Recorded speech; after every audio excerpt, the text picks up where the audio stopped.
राठौड़ साहब का पहला प्यार चुरू था। तो किसान नाराजगी नहीं, किसान बिल्कुल त्रस्त है। 19,789 किसानों की जमीन नीलाम हो रही है, बिजली दे ही नहीं रहे हैं, बिजली है ही नहीं। तो इन्होंने तो कोयले में पैसा कमाया है। पार्टी को मैं धन्यवाद देना चाहता हूँ कि गरीब और किसान के बेटे को पार्टी ने विश्वास किया मेरे पर। मैं गरीब और किसान की बात करूंगा, मैं पार्टी और राजेंद्र राठौड़ का धन्यवाद देना चाहता हूँ। कांग्रेस भी मान रही है कि बीजेपी जीत रही है। कांग्रेस मान रही है। राजेंद्र राठौड़ एक पार्टी का पक्का सिपाही है। राम राम साहब, मैं हूं अंकित और से देख रहे हो देसी खबरों गुरु जलको चूरू। आज अपन चूरू के अंदर हाँ, और चूरू जगह भाजपा का प्रत्याशी है हरलाल जी सारण आपने सागे है, जिला प्रमुख के पद पर भी है। और हम बातचीत करांगा कि आंगा जगह मुद्दा है और के मुद्दा पर चुनाव लड़ने जा रहे हैं। राठौड़ साहब की आप परंपरागत सीट है और आप पर बड़ी जिम्मेदारी है एक प्रकार का इसका। तो किन मुद्दा पर चुनाव लड़ेगा, जनता के लिए कौन सा वादा है, सारी अपना प्रमुखता में बात करांगा। तो वीडियो बढ़िया लगे तो शेयर कर दियो और एंड तक देखियो। बहुत बहुत स्वागत है सारण साहब का। धन्यवाद साहब। तो जिया कि आज विधायक प्रत्याशी बन गया थे। भाजपा देश की बड़ी पार्टी है, केंद्र में सरकार है, तो एक विधायक प्रत्याशी बनना भी एक बड़ी जिम्मेदारी का कार्य है। तो पार्टी के लिए क्या कहना चाहूंगा? पार्टी को मैं धन्यवाद देना चाहता हूं कि गरीब और किसान के बेटे को पार्टी ने विश्वास किया मेरे पर। मैं पार्टी और राजेंद्र राठौड़ का धन्यवाद देना चाहता हूं। तो जिया कि एक किसान परिवार हूँ आगे थे, जिया राजनीतिक धीरे धीरे सीढ़ी चढ़ी है, एक जिला परिषद सदस्य, फिर जिला प्रमुख और अब विधायक प्रत्याशी। राजनीतिक सफर के बारे में क्या कहना चाहोगे? मैं मेरे परिवार का कोई वार्ड पंच नहीं बना मेरे से पहले, और 95 पंचायत राज बना। तो मेरे को भारतीय जनता पार्टी ने विश्वास किया और बीजेपी की टिकट दी मेरे को पंचायत समिति, और मैं तहसील में सर्वाधिक वोटों में मैंने जीत दर्ज कराई, पूरी 800 वोटों से। जबकि मेरे परिवार का कोई पीछे का राजनीतिक कोई ग्राउंड नहीं था। मेरे को मेरा गांव, मेरा ब्लॉक इतना प्यार करता है कि मैं मेरे को देखते ही वोट देने के लिए इच्छुक हो जाते हैं। मैंने कई बार चुनाव लड़ा मेरे ब्लॉक में। मैंने पंचायत में चुनाव लड़ने 95 में बाद पीछे मुड़ के देखा ही नहीं। मेरे गांव ने इतना बड़ा सहयोग किया कि आज मैं सबसे बड़े, तो पहले तो मैं मेरे गांव को धन्यवाद देना चाहता हूं कि मेरा इतना बड़ा कद मेरे गांव ने किया। मैंने 5-6 चुनाव 7 चुनाव लड़ी, एक विधायक का चुनाव हरा, तभी मैं 1317 वोट से आगे था खासोली गांव में। हारने के बाद भी सिर्फ कांग्रेस 190 वोट मिले थे। और मैं कोई परिस्थिति रहे मेरे गांव में जब चुनाव लड़ा तो मैं एक बार जाके वोट मांगता हूं, और गांव पलक पहाड़ बिछा के वोट भी देता है और नोट भी देता है। तो गांव और जो क्षेत्र में भरपूर सहयोग रहे हो थारी जर्नी के अंदर। बिल्कुल। मैं जब 2095 के बाद 2000 में पार्टी ने मेरे को युवा मोर्चा का 95-98 में युवा मोर्चा अध्यक्ष बनाया, और 2001 में मेरे को मंडल अध्यक्ष बनाया देहात का, और 2004-05 में मेरे को पंचायत समिति का दोबारा चुनाव, तीसरी बार चुनाव लड़ा। तो मैं मेरे ब्लॉक में 80 ब्लॉक आ गया, तो मैं पड़ोसी ब्लॉक में जाके 100-800 वोट दिखाई, और मेरी पार्टी ने मेरे को प्रधान बनाया। और संगठन अब थारन जिम्मेदारी दी है विधानसभा प्रत्याशी के तौर पर चूरू विधानसभा में लड़ेंगी। जैसे राजेंद्र साहब राठौड़ साहब है, वह बहुत ज्यादा बार विधायक रह चुके हैं, लगातार कार्यकाल है, तो इनकी कितनी बड़ी जिम्मेदारी मानो? मैं प्रत्याशी बनाने से पहले मेरे को 2009 से मैं विधायक का चुनाव हारने के बाद मेरे प्रदेश कार्यकारिणी में रहा। उसके बाद मैं जिला प्रमुख बना, और फिर दोबारा मैं प्रदेश कार्यकारिणी में रहा। आज 2.5 महीने पहले मेरे को पार्टी ने इतना बड़ा विश्वास किया, रात की 10 बजे 11 बजे, कि मेरे को जिलाध्यक्ष बना दिया। और आज मेरे को पता ही नहीं है राजस्थान में एक सीट ऐसी होगी, उन्हें बायोडेटा नहीं दिया, टिकट मांगी नहीं, और पार्टी ने इतना बड़ा विश्वास किया है। मैं पार्टी को और राजेंद्र राठौड़ को धन्यवाद देना चाहता हूं कि आपकी सीट मेरे को देके इतना मेरे पर एहसान किया है। और मैं ये कह सकता हूं, मैं 25 साल से गांव और गरीब और अंतिम छोर पर बैठे व्यक्ति की सेवा की है। जिया कि अठू राजेंद्र राठौड़ साहब विधायक आप अब चूरू की तहसील है तारानगर में चुनाव लड़ना जा रहे हैं, तो तारानगर के लिए बन शुभकामनाएं दोगा? मैं बधाई देना चाहूंगा। अंतराम तो मेरी ये थी कि राजेंद्र राठौड़ यहाँ से लड़े, और मैं ये भी कह चुका था पार्टी को भी कि राजेंद्र राठौड़ चूरू से लड़े, मैं कहीं से चुनाव लड़ूंगा, पर पार्टी निर्णय था। मैं बधाई दूंगा, और मेरे को छोटा भाई मानते, मैं मेरे बड़े भाई को शुभकामना सुबह दे दी, और मैंने कह दिया कि मेरी अंतरात्मा तो कुछ और थी, मैंने पार्टी फैसला कर दिया, तो आप भारी बहुमत से जीत के आएंगे। और मैं आज कह सकता हूं मैंने 25 साल यहाँ काम किया है। मैं अंतिम छोर बैठे व्यक्ति को जानता हूं। मेरा अनुसार गांव में हाथ से चलता है, और लास्ट दांदू गांव से गिनती खत्म होती है। अगर कोई प्रत्याशी अगर एक साथ पूरे गांव के नाम बता दे, तो मैं उसको चैलेंज करता हूं, मेरे सामने बैठे बता दे। मैं एक गांव ढाणी जिसको पता नहीं है कौन सी ढाणी कहाँ है, छत्तूसी ढाणी कहाँ है, या मतलब गोरसिया ढाणी कहाँ है, या गुजो ढाणी कहाँ है, जो मेरे को पता है। मैं 25 साल से हर दुख सुख में साथ रहा हूँ। मैं जिस दिन गाँव में निकलूंगा तो मेरे वोटर, मेरे कार्यकर्ता इतने हैं कि पलक पाँव में बिछाए बैठे हैं। मेरे इतने टेलीफोन हैं आज कि बधाई देना चाहते हैं राजे राठौड़, पर राजे राठौड़ से भी आपको भारी मतों से जिताएंगे, ये मेरे को। जिया थे बता रहे हो कि जमीन जितनी थारी कड़ी जुड़ेड़ी है, लगातार थे संपर्क में रहो। पिछली बार के अगर चुनाव की बात करें चूरू के अंदर तो बहुत कम अंतराल राठौड़ साहब बटू विजय हुआ, तो अब की बात है ना मुश्किल कौन लग रही है कि चुनाव के अंदर? मैं कह सकता हूँ 1850 वोटों से जीते थे राजे राठौड़, और 1850 से आने वाले प्रत्याशी 18,050 18,500 वोटों से आने काम करेगी जनता। जनता में 5 साल से राज में युवा किसान तरसते हैं, न बिजली न पानी, और गांव में अंतिम छोर बैठा व्यक्ति ढाणी बैठा है। इन्होंने ढाणी बंद कर दी, एक ढाणी नहीं की। और मैं कह सकता हूँ रात की 12 बजे मेरा कोई भाई टेलीफोन करता है बिजली के लिए तो उठाता हूँ, और रात की 12 बजे को एक्सीडेंट का काम करता हूँ। राजे राठौड़ 2 बजे भी टेलीफोन उठाते, इसलिए बहुत आप चिंता मत करें। यहाँ आने वाला कैंडिडेट सुबह टिकट मिले उस दिन ही साफ हो जाएगा। जनता बहुत समझदार होगी। किसान गरीब की बात करने वाली ये सरकार ने किसान कर्जा माफ किया, ने युवा का कुछ और कुछ किया। और मैं कह सकता हूँ, मैं निवेदन करूंगा हमारे नेता प्रतिपक्ष राजे राठौड़ से साहब के, इसमें अगर अपने पहला अगर अपने लिखे इसमें अपने घोषणा पत्र में गरीब की ढाणी में लाइट लगाऊंगा, और मेरी चली। और मैं वादा करता हूं किसान के खेत में पानी लाने का काम मैं राठौड़ साहब के नेतृत्व में इस जिले में लाने काम करूंगा, तहसील में लाने काम करूंगा। जिया की थे बताओ कि थारो जो मांग है आई है कि गरीब ने फायदा पहुंचाना चाहिए। बिल्कुल अंतिम छोर बैठे व्यक्ति बैठा है। इस सरकार ने, मैं छोटी सी बात बताता हूं, एक बीपीएल कनेक्शन नहीं किया, एक बीपीएल नाम नहीं जोड़ा, न ढाणी में कनेक्शन किया, न खाद्य सुरक्षा नाम जोड़ा। और मेरे टाइम में जिला प्रमुख रहते हुए मैं गरीब और किसान की बात करूंगा कि मैं जिले में जितना काम किया जा, सरदार से मेरी बात चल रही थी, तारा में बात चल रही थी, चूरू में मेरी बात चल रही थी। एक छोटे से कार्यकर्ता 3-3 जगह बात चले इस पार्टी में, जो विश्व की सबसे बड़ी पार्टी है। मैं सौभाग्यशाली हूं कि मेरे जैसे छोटे से कार्यकर्ता को एक किसान का बेटा होने के नाते कोई राजनीतिक बैकग्राउंड नहीं था, उसके बाद कहां से चला कहां आ गया।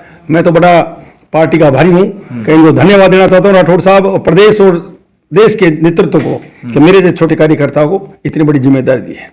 जिया की बात कर लिया कि चूरू जिका विधायक हा राठौड़ साहब वह भी थारी पार्टी का जिला अध्यक्ष भी थे हो जिया, और जिला प्रमुख के पद पर भी थे हो, तो चूरू के अंदर कोई विकास कार्य बड़ा कार्य थारी नजर में कौन सा है जिका थे संभव होया जिका करवाया? मैं सबसे पहले तो राठौड़ साहब से निवेदन भी कर चुका हूं, और हमारे केंद्रीय मंत्री नितिन गडकरी से निवेदन कर चुके हैं। मेरा पहला काम होगा, मैं रिंग रोड बनाऊंगा इस चूरू में।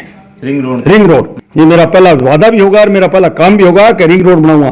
दूसरा, किसान और गरीब का काम, चाहे फसल बीमा हो, चाहे किसान की कोई बात हो, उसको लेके चूरू से लेके और सदन तक लड़ाई लड़ूंगा। जिया की सामले खेमे की बात कर लें तो अब तक टिकट क्लियर को नहीं हुई, अब की बार के लाग रही है सामली उम्मीदवार कितनी मजबूत होना चाहिए? 30 लोग टिकट मांग रहे हैं और 25 लोगों को टेलीफोन आ रहे हैं कि प्रधान प्रमुख जी बधाई हो। वही बोले हाँ तुम कांग्रेसी, आपको बधाई इसलिए दे रहे हैं, कोई भी कैंडिडेट आएगा अब की बार जीतोगे, ये कांग्रेस कह रही है। कांग्रेस भी मान रही है कि बीजेपी जीत रही है, कांग्रेस मान रही है। और आप देखना गांव में जाके, आप मेरी निवेदन है आपसे, कोई भी गांव में जाके 108 गांव और 7 ढाणियां हैं, किसी को पता नहीं है, मैं बता देता हूं। और चुनाव लड़ने वाला व्यक्ति कोई भी हो, इस तहसील यहाँ का रहने वाला, चारा का बना रखा है इस कांग्रेस ने, पर यहाँ का कोई भी व्यक्ति है, मेरा उनसे 100 आदमी का नाम बता दूंगा, अगर 5 आदमी का नाम बता दे कि रामलाल श्यामलाल खड़ा हो, और मैं बता दूंगा। मैं हर आदमी और घर यहाँ बैठा बता देता हूं कि जसवंतपुरा में कौन से कितने घर है, कितनी कास्ट है, पता ही नहीं है। ये तो कांग्रेस बैंक बोर्ड की राजनीति की, अल्पसंख्यक यहाँ मेरे भाई ज्यादा हैं, मगर अल्पसंख्यक भाई भी आज मेरे इतने बधाई दे के गए हैं कि यहाँ आने वाले कैंडिडेट को पता ही नहीं चलेगा क्या हो गया। जी कि प्रदेश में पिछले 5 सालों कांग्रेस की सरकार है, और इन राज्य के अंदर जिकी सरकार है बाई दम कर रही है कि जिकी स्कीमा है में चलाई है, कोई मुफ्त योजना है बांग दम पर के मैं रिपीट करने जा रहे हैं, तो थारो क्या मानना है? हमारी सरकार, वसुंधरा जी सरकार, गांव ढाणी में नरेगा में जो काम किया था इन्होंने सारे बंद कर दिए। हमने 8 फुट का खुरा होता था गांव के अंदर, 16 फुट का रास्ता होता था, हमने वाल टू वाल काम करने का काम किया। ये कांग्रेस कहने वाली सरकार 3 महीने की सिलेंडर दो तो मुफ्त में बिजली दो, हमारी सरकार ने किसानों का कर्जा कोऑपरेटिव का और भूमि विकास बैंक का माफ किया था। इस सरकार ने कहा था पूरा किसान कर्जा माफ करे। 19,789 किसानों की जमीन नीलाम हो रही है। और चूरू में मैं एक एक गांव की बात बताऊंगा आपको जिस दिन दोबारा होगी तब, कि कौन सी तहसील में कितने किसानों की जमीन कुड़क हो रही है। बिल्कुल अभी कुड़क हो जाती, इस सरकार ने इसलिए रोक दिया कि हम आग लग जाएगी। किसान के साथ बड़ा अन्याय हुआ है। किसान के साथ अन्याय हुआ, लेकिन सरकार कह रही है किसान में 2000 यूनिट फ्री बिजली दे रहे हैं। जाते जाते जब किसी आदमी के कैंसर हो जाती है ना, जब मृत्यु का दूता रहता है तो ये कहते हैं कैंसर हो जाओ मैं जी जाऊं। 3 महीने की सरकार है कि सिलेंडर कभी याद नहीं आया, कभी ये किट देने वाली याद नहीं आई। 200 यूनिट फ्री देने वाली बिजली आप गांव ढाणी में जाके पूछना कितना बिल आया है। 2000 किसानों की बिजली, कौन से किसानों की बिजली है ही नहीं, बिजली दे ही नहीं रहे हैं, बिजली है ही नहीं। तो इन्होंने तो कोयले में पैसा कमाया है, बिजली है ही नहीं। आप शहर में बोलो, गांव में बोलो, किसान को 3 से 4 घंटे लाइट मिली है। और सरदार से में तो ये हालत है कि किसान फूट के वोट नहीं देगा इसको। किसानों की अगर बात करें आप तो थे लाइट कटौती समस्या पिछले दिनों देखने मिली, तो अब की बार क्या लगा बीजेपी ने इन चीज को फायदा मिला वो किसान नाराज? मैं कहूँ किसान नाराजगी नहीं, किसान बिल्कुल त्रस्त है। और मैं तो एक ही बात आपको पहले कह दिया, किसान गरीबी की बात करूंगा, किसान का बेटा हूं, किसान दिल जानता हूं। मेरे खेत में कृषि फार्म, जिस दिन मेरा जन्म नहीं हो उस दिन मेरे खेत में कुआं है, ट्यूबवेल है। और जिस दिन आज फुहारा सिस्टम है, जिस दिन धोरों से कैरियों से पानी देता है, उस दिन का कुआं है। मैं किसान के दर्द जानता हूं, किसान के लिए लड़ाई लड़ूंगा और किसान के लिए प्रावधान करूँ, लड़ाई लड़ूंगा, उनके लिए प्रावधान करूंगा। बीमा क्लेम हो चाहे और कोई काम हो, किसान को 6 घंटे या 8 घंटे हमारे घोषणा होगी, उसमें 1 घंटे बिजली कम नहीं देने दूंगा। तो जी राठौड़ साहब लगातार 8वें विधायक रहा, अब तारानगर जाने को बंग फैसलो है, वो क्या लगे बंग निजी फैसलो है या पार्टी बन गई? ये पार्टी का फैसला है। राठौड़ साहब का पहला प्यार चूरू था, मगर मेरे को अनुमान ही बताते थे, कि मेरे को लक्ष्मण ही बताते थे। और मेरे को ये आपकी कमान सौंपी है, मैं स्वीकार नहीं की। मगर मैं आपको पहले भी कहा था कि राजस्थान में 200 सीटों में 1 सीट ऐसी होगी जहां बायोडेटा नहीं दिया, जहां जिलाध्यक्ष बनाया, तो मैंने सोचा राजेंद्र राठौड़ चूरू चुनाव लड़ेगा। उसके बाद उन्होंने टिकट दे, पार्टी फैसला कर दिया। तो पार्टी का फैसला हम सिर माथे है। और मैं आज कह सकता हूं पार्टी इतने बहुमत से जीतेगी यहाँ कि कांग्रेस का पता साफ है। चूरू की जी थे बात करी तो चूरू के अंदर 6 तहसीला है और हम भी की बीजेपी है 4 सीटा में घोषित कर दिया। तारानगर के अंदर आज की घोषणा हुई है, तो तारानगर अंदर वर्तमान विधायक कांग्रेस हुआ है और लोग बता रहे हैं बहुत कड़ी चुनौती मिलन आ रही है राठौड़ सामने। थाने के लाग रही है सुपड़ा साफ है। मैं आज कह सकता हूँ, आज लिख लेना मेरे चूरू झलकों में कह रहा हूँ, 20,000 से कम अगर राजेंद्र राठौड़ जीतेगा तो मैं हार मानता हूँ। पहले विधायक भी रह चुके हैं। हाँ, विधायक रहे, 17,000 को जीते थे। उन्होंने काम किया जिले में नहीं, राजस्थान में 50 जगह से राजेंद्र राठौड़ की मांग थी कि यहाँ चुनाव लड़े। और मैं कह सकता हूँ चूरू जीत रहे थे, पर तारानगर हमारा प्रत्याशी बहुत अच्छा था, राकेश जंगीड़ ने काम किया था, पूरा काम किया था। महावीर जी भी थे और भी हमें थे, मगर सर्वे में जीत नहीं रहे थे या पार्टी ने कोई फैसला कर दिया, इसलिए कोई दिक्कत नहीं है। हम 6 की 6 सीट जीतेंगे। राजेंद्र राठौड़ के नेतृत्व में जिले में 6 सीटें जीतेंगे। और मैं आज कह सकता हूँ कि राजेंद्र राठौड़ चूरू नहीं, जयपुर से, झालावाड़ से, अपने बीकानेर से, कहाँ से मांग आ रही थी। हर व्यक्ति चाहता है राजेंद्र राठौड़ जैसा व्यक्ति मिले। राठौड़ साहब की को चेहरो है और की शख्सियत है, भी चर्चा पूरे राजस्थान में हो रही है और माने जा रही है कि वह भी एक मुख्यमंत्री का प्रबल दावेदार है। थारी क्या राय है? देखो, ये पार्टी हाईकमान का फैसला है, विधायक फैसला करेंगे या हाईकमान करेगी। राजेंद्र राठौड़ एक पार्टी का पक्का सिपाही है और मुख्यमंत्री तो हमारे हाईकमान तय करेगा। मुख्यमंत्री का फैसला तो हमने कभी किया फेस ही नहीं है। मुख्यमंत्री कोई भी हो सकता है, एक चाय बेचने वाला प्रधानमंत्री बन सकता है, तो यहाँ किसान का बेटा भी मुख्यमंत्री बन सकता है, राजेंद्र राठौड़ भी बन सकता है, वसुंधरा भी बन सकती है, कोई बन सकता है।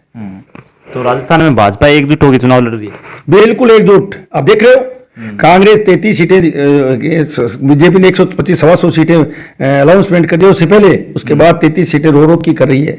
देख लो आप, आज वर्तमान विधायक को सीट सदास और तारण नहीं कर रही है, इसका मतलब समझ रहे हो आप?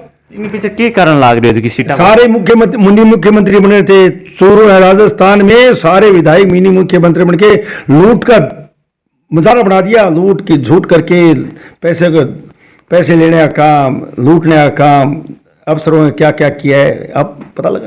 तो जी की थाना अब विधायक प्रत्याशी हो चूरू के अंदर हूँ और राठौड़ साहब की परंपरागत सीट है बठों विधायक प्रत्याशी हो। चूरू की जनता ने के संदेश देना चाहोगे, के थारो जो मैनिफेस्टो रहा वो चूरू की जनता के लिए कि आने समय में थे वह काम करवाओगा? मैं 36 कौम को साथ लेके चलूंगा और हर किसान और गरीब की बात को हम अंतिम व्यक्ति बैठे हुए की बात सुनूंगा और राठौड़ साहब में मिलके चूरू का बचा हुआ विकास और करेंगे। हाल ही medical college, nature park, law college, Ayurvedic college, सारे काम यहाँ हुए हैं, पर आज भी बहुत से काम ऐसे हैं उनमें बकाया है। चूरू शहर में ये मुख्यमंत्री 5 और 7 करोड़ की घोषणा करता है और राठौड़ साहब कह दिया है और मैं कह रहा हूं अगर पहले बजट में 100 करोड़ की घोषणा चूरू में होगी, 100 करोड़ की हर गली में जो सड़क है वो सुधारेंगे, गांव और ढाणी में जाके जो काम बचा हुआ है किसान का वो करेंगे सारे लोग। जिसका कांग्रेस का प्रदेश अध्यक्ष है गोविंद सिंह डोटासरा, वह एक बयान दियो, पुराना वीडियो वायरल हो रही है। वह क्या चूरू की सीट में राजेंद्र राठौड़ साहब चुनाव को लड़े और आज जब तारानगर सीट छोड़ी, तारानगर के लिए चला गया, तो वह कह रहा है कि मेरी बात सच्ची होगी। दबाव के लाग रही है? देखो गोविंद सिंह डोटासरा पता 10 दिन चलेगा जिस दिन रिजल्ट आएगा, रिजल्ट आएगा। चंद्रमल बैद जी ने विधानसभा में कहा था उनके बेटे ने कि अगर राजेंद्र राठौड़ साहब अगर आगे आपकी हिम्मत है तो तारानगर चुनाव लड़े, वो स्वीकार किया। अब तारानगर थोड़ी जाते थे, गोविंद डोटासरा कह रहे हैं चूरू से चुनाव नहीं लड़ेगा, नरेंद्र जी बुढ़ानिया कह रहे हैं अगर कोई हिम्मत है तो तारानगर लड़े। विधानसभा में हो गया, बहस हो गई, तारानगर चलेगी। स्वीकार किया है हार की सीट को जाके, ये जीती हुई सीट कौन छोड़ता है? चैलेंज किया है, चैलेंज स्वीकार किया राजेंद्र राठौड़ साहब ने कि जो सीट हारती है वो मैं जीतता हूं। ये बहुत बड़ी बात है साहब, जहां कभी नहीं जीतती बीजेपी वहां मैं बीजेपी ने जीत के राजेंद्र राठौड़ परचम फैलाया पहली बार, फिर आपके वहां हमारे जयनारायण जी पूनिया को लाके दोबारा जिताया, 1 के 2 विधायक मिले तारानगर को। तो ये चूरू के अंदर भी लगातार का जातिगत समीकरण बिन पराजित करते हुए विजय रहा। तारानगर के अंदर भी जातिगत समीकरण की बात लोग कर रहे हैं। एक जाति का राजेंद्र राठौड़ व्यक्ति नहीं है, यहाँ 20 से 25,000 व्यक्ति राजेंद्र राठौड़ के समाज के हैं, 2.5 लाख वोट है। राजेंद्र राठौड़ 36 कौम का नेता है, पिछले 35 साल में गरीब और गणित से सेवा किए, चाहे चूरू हो, चाहे तारानगर हो, चाहे दास हो, चाहे रतनगढ़ हो, चाहे बीकानेर हो, चाहे जोधपुर हो, चाहे बाड़मेर हो, कहीं से राजेंद्र राठौड़ स्वीकार करता हुआ जीतता है। तो जी की हटे प्रचार के लिए भी आमंत्रित करोगा राठौड़ साहब ने? राठौड़ साहब चूरू और तारानगर दोनों सीट राजेंद्र राठौड़ ही प्रचार करेंगे और हम तो छोटे भाई की तरह तारानगर भी काम करेंगे और चूरू भी काम करेंगे। थे जी बता रहे हो कि थे मतलब हनुमान की तरह समझे था, लक्ष्मण की तरह समझे, तो ये लगाओ के पीछे क्या कारण लगे था? ये तो राठौड़ साहब बता सकते हैं, कभी रोजाना कहते हैं, विधानसभा में भी कहा है, कहीं भाषण में भी कहते हैं। हमारी यात्रा आई थी उस टाइम का मेरे हनुमान की 2 बात सुनो, तो ये तो राठौड़ साहब बता सकते हैं। पर ये जरूर कह सकता हूं मैं कि मैं जिस दिन राजनीति में आया था, मेरी अंगुली पकड़ के यहाँ ला के मेरे उटीट दी थी, उसमें मेरे आदरणीय फूफो जी नथुराम जी बुढ़ानिया भी थे, वो आज नहीं है। उन्होंने भी ये कहा था एक बच्चा है इसको टिकट दो, और जिस दिन मैं वो टिकट दी उस दिन पता नहीं था कि ये चुनाव जीतेगा, क्योंकि मेरी कभी राजनीतिक पीछे का बैकग्राउंड नहीं था। उसके बाद ये जरूर है कि राजेंद्र राठौड़ जहां का वहां खड़ा रहा और मैंने जो कहा वो राजेंद्र राठौड़ की। तो आपने सागा हरलाल सारण जका बीजेपी का प्रत्याशी है चूरू के अंदर, आपने लगभग हर सवाल को खुल कर जवाब दियो और आपकी बात है बेबाकी में रखी है। तो आप उज्जवल राजनीति भविष्य की कामना करा और प्रार्थना करा कि लगातार जनता की सेवा करता रहे और थे देखता रहो झलको चूरू। और वीडियो पसंद आवे तो शेयर कर दियो और चैनल सब्सक्राइब कर दियो। जय जय राजस्थान।